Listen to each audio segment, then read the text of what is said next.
Hi, my name is Tiffany Smith, and this is my author discussion on Richard Wright. So, who is Richard Wright? Richard Wright was born on Workers Plantation in Mississippi, and I tried to do more research on the specific plantation, but there was really no record of it. I looked on images, and all I could really find was this big white house, which I think was typical on plantations. And he spent some of his childhood as an orphan. Obviously, he was an African American writer and poet. He was very famous for his short stories. His first short story was published when he was 16, and I believe that the short story was called, it was like The Voodoo of Hell's Half Acre, I believe that's what it was called. And he worked with the Federal Writers Project. He wrote multiple bestsellers. He actually was like the first African American bestseller for one of his short stories. So his early life, he was born on a plantation, Wright Workers Plantation. His father, Nathaniel Wright, left his family when he was 5. So this pretty much made it so his mother had to work a different jobs and couldn't take care of him and his brothers. So they were in an orphanage for a little bit. And then the family moved with Richard Wright's grandparents. It was his maternal grandparents, so I believe that it was his mother's parents, right? They were strict Seventh-day Adventists, and a Seventh-day Adventist is like a Christian denomination, and they have pretty strict beliefs. So his grandmother actually didn't really support his writing. She felt that fiction was the devil's work, so he kind of kept it to himself. He graduated junior high as class valedictorian, and he borrowed a library card so that he could read books. And I actually thought that this fact was a little bit interesting. So he borrowed a library card from an Irish man, and he had to forge these notes that pretty much said oh, let this, I don't want to say the word, but it was the N-word, get these books for me. And so it was some white guy's library card, and that's the note that he gave to librarians so that he could read books. And so his life as a writer, many Black African Americans were proud of his literature, but some were also uncomfortable with it, and this was mainly because of one of his protagonists, the character's name was, I think it was Bigger, and it caused a lot of controversy, and made some African Americans uncomfortable, so he received a lot of praise and a lot of criticism. And he married Dima Rose Meadman. She was white. I believe she was actually Russian. And Wright did not like living in the United States due to the constant racism. Rightfully so. I mean, who would want to deal with that? So in New York City, he actually couldn't even buy an apartment because he was Black. So eventually he moved to France, and he never came back to the United States. But he did travel to different countries and wrote nonfiction on political topics in those countries. So some literature for Richard Wright was, his first published story was The Voodoo of Hell's Half Acre. And like I said, he was 16. He released a short story collection called Uncle Tom's Children, and he won the Story Magazine contest for that short story collection. And then Harper's published a collection of his stories, including Fire and Cloud, Long Black Song, Down by the Riverside, Big Boy Leaves Home, and Bright and Morning Star. I'm actually going to talk more about Bright and Morning Star in the next slide. And then Native Son was released in 1940, and it was the first best-selling novel written by an African American. So obviously that was huge. I think that's one of the main reasons why Richard Wright is such a popular African American short storyteller and poet. And then his last published work was The Long Dream. Okay, so Bright and Morning Star. The story starts with an elderly African American woman. She's looking at the rain outside, so we kind of have this theme of, sadness, darkness. It's rainy, it's cloudy. It's kind of like a hopeless theme almost. So in this, this woman, her name is Sue. She talks about her two sons, Johnny Boy and Shug. I think it's pronounced Shug.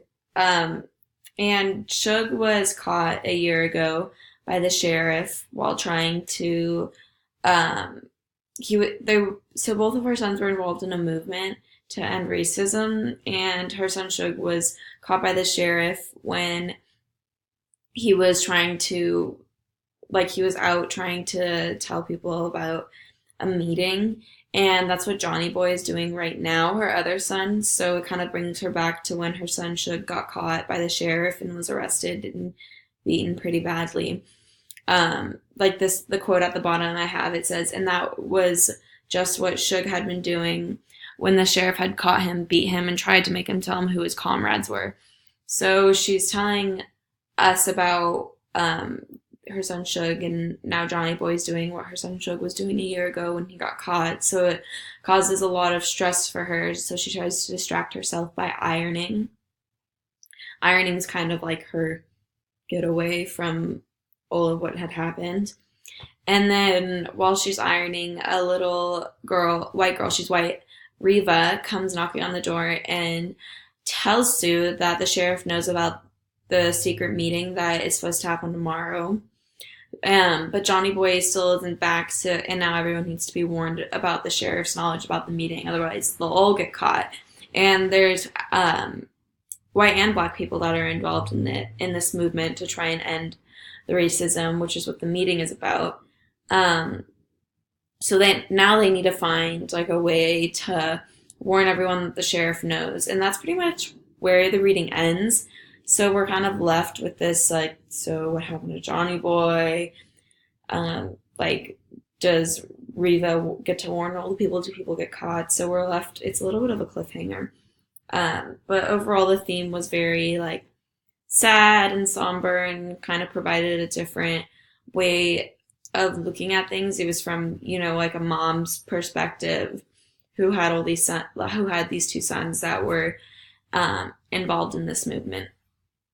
And then the second reading was the Norton Anthology of African American Literature, Volume 2, and we had to read pages 119 to 132. So these pages included sermons, some by James Alexander Forbes Jr., O God of Love, Power and Justice, and then by Bert Williams, Elder Eat Moore's Sermon on Generosity, and then a folktale, O God's Chillin' Had Wings. And I'm actually going to talk about this folktale because it spoke to me the most, and I felt that it was probably the most powerful reading we had to do for this section.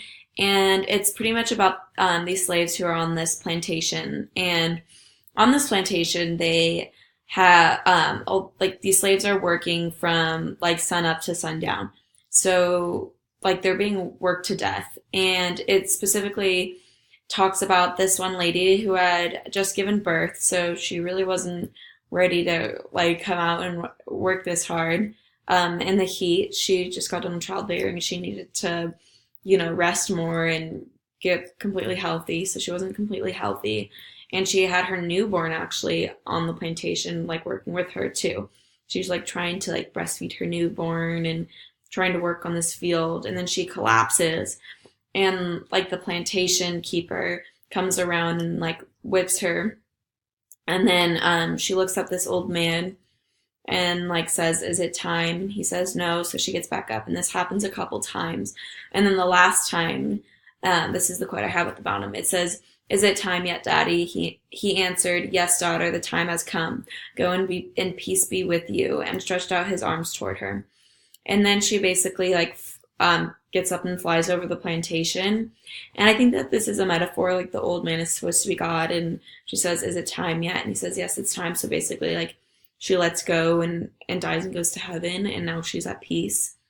And then after that, the this happens to a couple people, and then the plantation keeper gets mad and tries to come at the old man, but they can't do anything, obviously, because I think it's supposed to be a metaphor for God, so they can't, they have no power over him.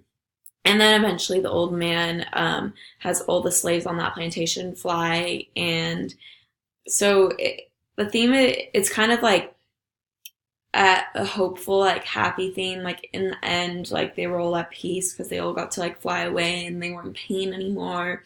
They weren't suffering anymore. But it's also sad that, it had to lead up to that. But I thought that was a really powerful folktale.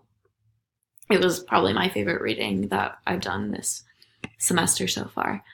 And then this last page is my references. So yeah, that's my author discussion, and I hope you liked it.